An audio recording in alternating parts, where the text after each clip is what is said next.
Hart Foundation tournament. And now, the top contender for the AEW. Yeah, no, you're not. Why? Tony Khan! Boy, here we go.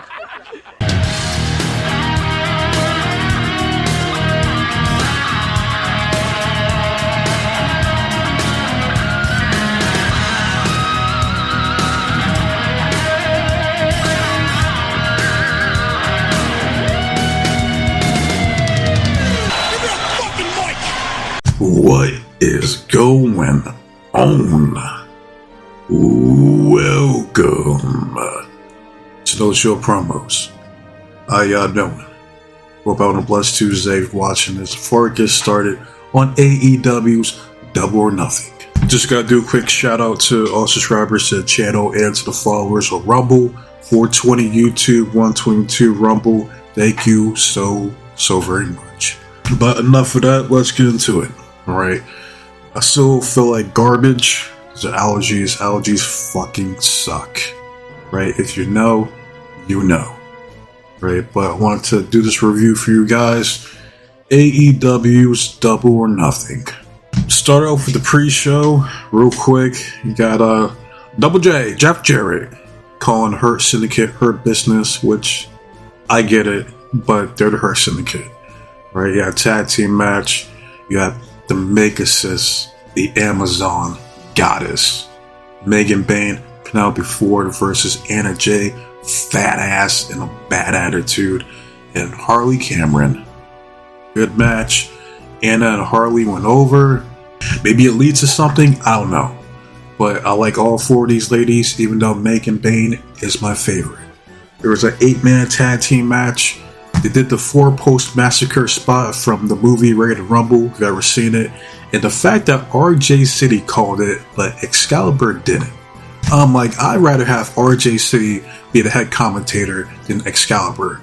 Any day of the fucking week. I like RJ City. I think he's hilarious. Put him a fucking commentary instead of Excalibur. And I don't even care who won. It doesn't even fucking matter. Right, so we move on to the main card.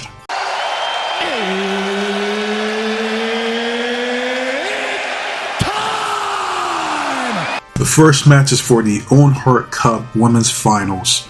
You have CEO Mercedes Baroque versus the best in the world, Hayter's Gonna Hate, Jamie Hayter. Now, I was enjoying this match. It was. I'm like, this might be Mercedes' best match so far here in AEW. Up until the fucking finish. Even though I think Mercedes got a little too much offense, and it was like more, if I had to give it like a percentage, it was like 70% Mercedes, like 30% Jamie, from the looks of it. Like, she got way too much fucking offense in. And the crowd wanted to see Jamie win. Of course, Mercedes has her fans, her stands. You know, CEO. Like, shout out to the fans that are like, fuck him up, Jamie, fuck him up. 110%. That's what should have happened. We fast forward to the finish. Alright, Mercedes pretty much has her in like a hammerlock. I think she's going for like a hammerlock schoolboy, but ends up looking like a hammerlock DDT because she spikes her on like the top of her fucking head from the looks of it, and then pins her 1, 2, 3. So the winner of the Owen Hart Cup Women's Finals is CEO Mercedes Baroque. Because, like, my first reaction was, fuck this shit, I'm out, and I went to go watch Battleground. That's exactly what the fuck I did. And I came back, they were in the middle of, like, Anarchy in the Arena match, where so I had to wait, go back, so I had to watch the full pay-per-view in its entirety. But this was absolute horseshit. Some dank horseshit is what the fuck this was. It's like, how much are you gonna get this chick, this broad? She's so fucking overrated, it's not even funny. But, oh, I'm the GOAT. Like, yeah, you see that? Mercedes did it, man. She's still undefeated. She has 4 belts. Like, imagine that. She dropped 1 fucking belt, didn't even take the pin, In that triple threat match between AZM and Mina Shirakawa, Mina took the fucking pin. So she couldn't even take the fucking pin to drop the New Japan Strong Women's title. And she drops one fucking belt to get another fucking belt. Like, you can't make this shit up. It's like, how much are you going to give her, man? Like, the amount of liberties that she's taken in this company is astronomical. It's outrageous. She's still undefeated. She's one of the highest paid people there already, but yet has the audacity to charge her lost in the sauce incel-ass fans $100 a month to text Monet at 1-800 "Give me your money right now." And now she wins the Own Heart Cup, denying Jamie Hayter her story, her redemption, the trilogy that we could have had against her and Timeless Thighs, Tony Storm at All In. And you have people excited for this shit. I'm just like, Why? for what? Let's fucking go, dude. We got Mercedes versus Tony All In this year, bro. This shit's gonna cook. No, it isn't. Y'all said the same shit about Mercedes Moné versus Britt Baker. That shit fell more flat than Snow White at the box office. Get the fuck out of here. And not to mention, most of the matches that she had here in AEW and New Japan have been filled with botches on her end. And her opponent out-wrestled her damn near every fucking time, whether it's Suzuki, AZM, Momo, Mina Shirakawa, Sky Blue, Queen Aminata, Julia Hart, Chris Stack, Lander, Willow Nightingale, Stephanie Van Care. They all outperformed her in that fucking ring. And it's gonna be the same shit with Toni Storm. She's gonna outclass, outshine, and out-wrestle her 6 ways from Sunday. It's going to be embarrassing. People still want to see this bullshit. Now, this is her second strike. Her first came from when she went over on Momo. Second, going over, having the audacity to beat Jamie Hayter in the finals. And let her go over on Timeless Toni Storm while still being a TBS champion. A belt that she hardly defends. A belt that she's holding hostage. A belt that she uses as a fucking prop. Let her go over to Toni Storm. She will officially make the shit list as one of the most overrated, selfish broads I've ever fucking seen in my life. And that's not even the sad part. The sad part is Con Man is giving this chick this Omega push when she clearly stated, hey, if I could go back to WWE, I would. So that means the first chance she gets, she's out of there. So you're giving her this super push for what? For a chick that ain't loyal to you? What's the end game here? Where's the end? Who's she put over when it's all said and done? Me personally, I would choose Camille. Because we haven't seen Camille in fucking months. So if they do indeed cave in to her politicking, she goes over on Toni Storm because Toni isn't selfish like she is. And she beats her. Have Camille be the one that gets built up and takes down Mercedes Moné. But yeah, man, this shit's starting to get ridiculous. Like, I never hated Mercedes, aka Sasha, but I'm starting to. Like, I'm starting to see how selfish this broad really is. You know what I mean? So, let's see what happens at All In. But we're gonna move on to the next match. Got a tag team match. Got FTR with Stokely Hathaway versus Danny Garcia versus Nigel fucking in the bushes McGuinness. Didn't give a shit about this match. I don't want to see Nigel in tag team matches. I want to see him in singles matches. We fast forward to the finish. We see FTR. They hit the spike pile driver. We see Dax locks in the sharpshooter. Where you see Stokely and Caster talking shit to Danny. They're like, just tap out. Just give up. You fucking suck, dude. Give up. It's over. You're done. You're washed. It's over. Danny Garcia goes night-night. Don't let the ring bugs bite. FTR goes over. And I've seen online comments talking about how, like, oh, Danny Garcia can get put to sleep, but they ring. Gunther can't. Taps out immediately like a bitch. I'm like, well, hey, blame the booker, man. Blame the agent that produced the fucking match. He agreed to it. It is what it is, man. But we move on to the next match. Stretcher match. You got Rico, Don't Call Me Bald, Shay versus Reach for the Sky, boy. Mark a Pitiful Briscoe. See that mohawk? Going crazy out there. Good match. Predictable because for two reasons. Right, Mark, they're never going to give him a serious push here in AEW. Second is Ricochet has been jobbing out far too much, so they had to give him a win here. And that's exactly what happened. Ricochet puts Mark in the ambulance. Ricochet goes over. Alright, it's not too much to say about this shit, but it's predictable. Alright, moving on to the next match, which is also predictable. Alright, and it's for the AEW Tag Team titles. You got the Sons of Texas. You got Dustin, you son of a bitch. Rhodes, I love the way he says bitch. Right? He puts so much emphasis on it. It's hilarious. The fuck boy himself, Sammy Guevara, versus the reigning, defending AEW Tag Team Champions. We hurt people.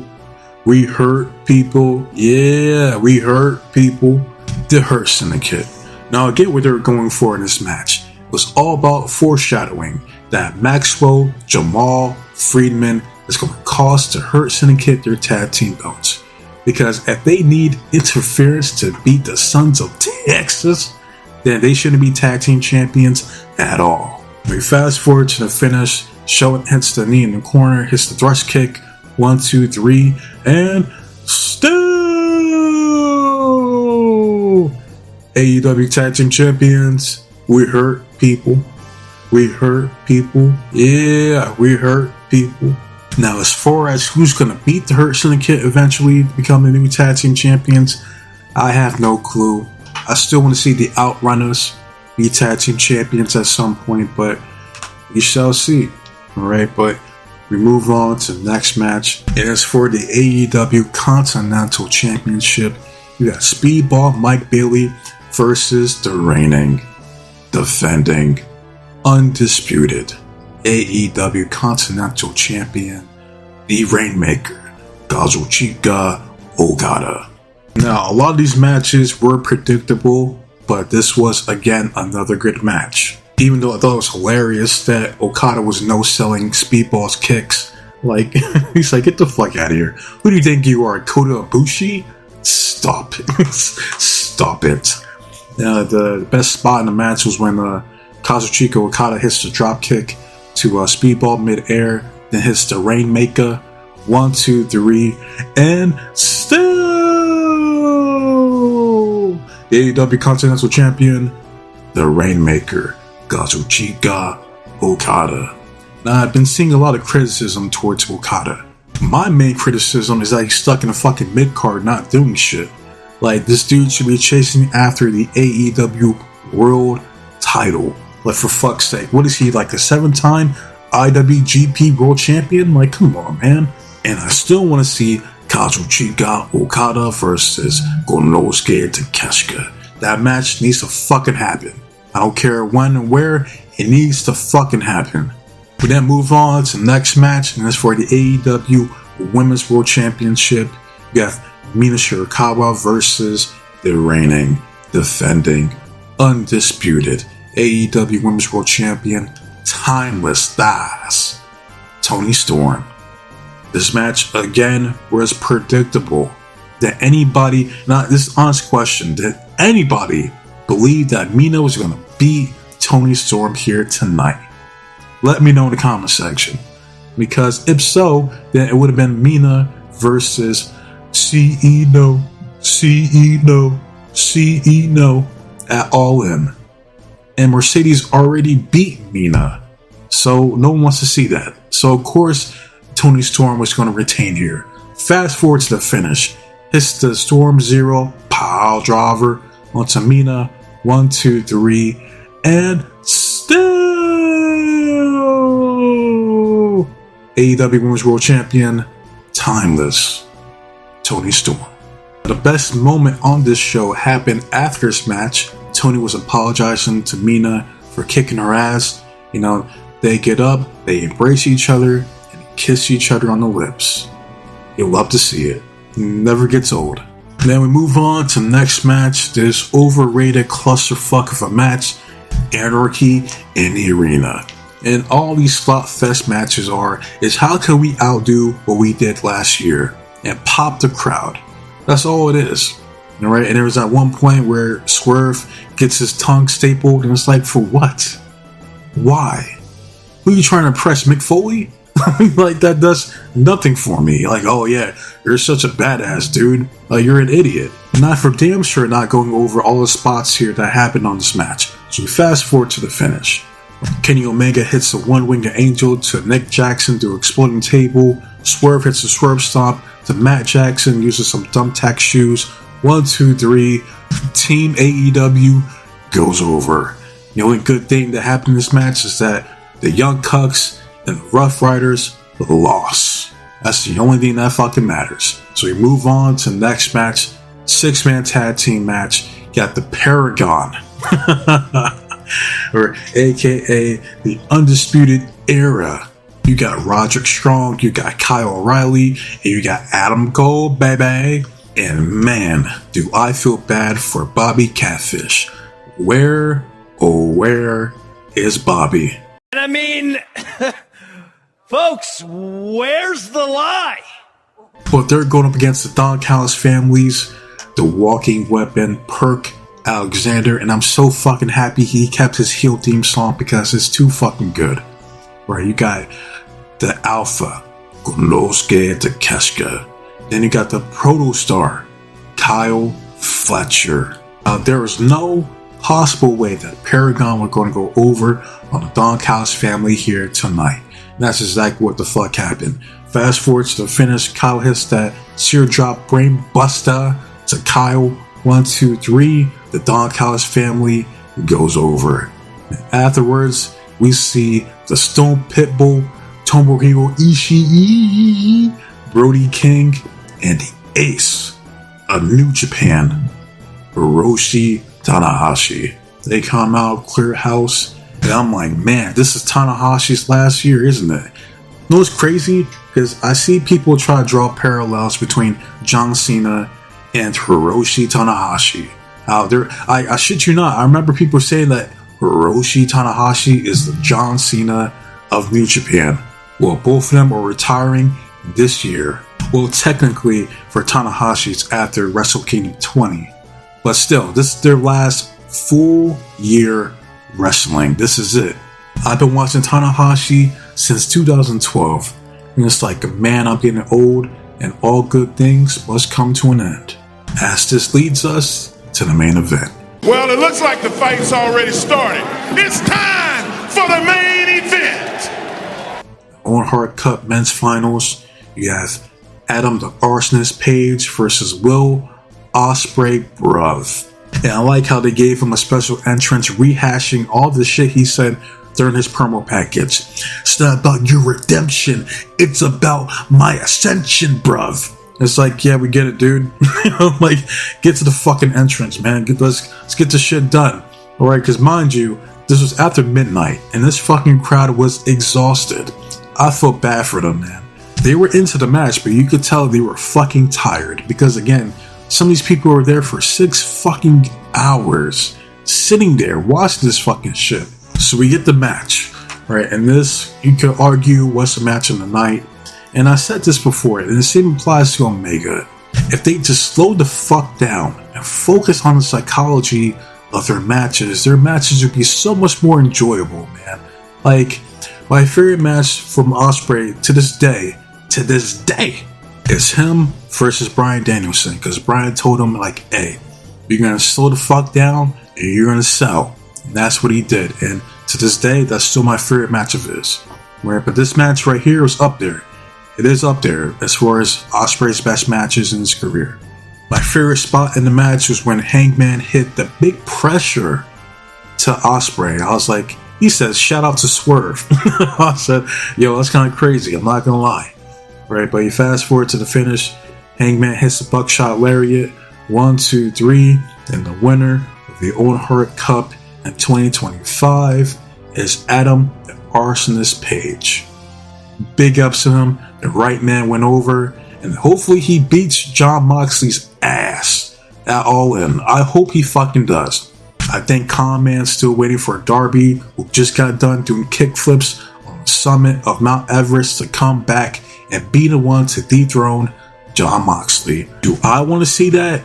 No, absolutely not. Because again, I'm like, you're gonna make Darby Allin your world champion before Powerhouse Hobbs, before Wardlow, before Christian Cage, before Adam Copeland, before Adam Cole, baby? Like, come on, man. Stop. Stop it, man. But I'm happy for Adam. I've been watching this dude since the decade back in ROH. Remember that? No, the Zombie Princess, Jimmy Jacobs, BJ Whitmer. I don't know what happened to BJ. I know Jimmy, he was doing like some producing for the E. I don't know if he's still there or not, but yeah. I've been watching that dude since then. You know what I mean? To see where he's at now in his career. I'm happy for him. So, overall, if it wasn't for the opening match, which was complete dank garbage, gutter trash, fuck that match. But one can argue that this was the best Double or Nothing that they ever produced. Now, I would have to go back and check on the other 6 Double or Nothings that they did so far. Like they were so fucking close, man. They were so close. If Jamie went over, man, I would have no complaints for this fucking show. None. But y'all fucked up. And I'm gonna let it be known. And that's why I couldn't do a good, sad, and ugly as fuck review, because that's the only thing. That was the only mistake they made on this fucking show. That was it. But it is what it is. Tony Storm continues to have my full support. And we see how shit plays out at All In. But that's all I gotta say about this bullshit. So I want to hear from you guys. How you guys feel about AEW's Double or Nothing this year? What was your favorite moment, your favorite match? You know, let me know in the comment section. To those who go out their way and like, comment my videos, thank you so very much. To those who go out their way and dislike my videos, more power to you. As far as what's next, probably do like a quick Raw recap. Basically, I'm not doing a full review because most likely it's going to be garbage. And honestly, it doesn't deserve a full review. It doesn't. Raw fucking sucks. SmackDown still fucking sucks. These shows are tough to watch. And it shouldn't be, man. It shouldn't be like that. But it is what it is. So, I'm still going to do the Dark Side of the Ring Daphne episode. I got to try to watch this Border Brawl with TNA. I got to see where I can go to watch that shit. And yeah, this bunch of shit I got to do. But that's it for right now, man. I still feel like garbage, but hopefully you guys enjoyed this review. But I wasted enough of your guys' time. So with that said, be safe, be blessed, take care of yourself, protect you and yours, your loved ones, stay warm, stay dry, stay frosty.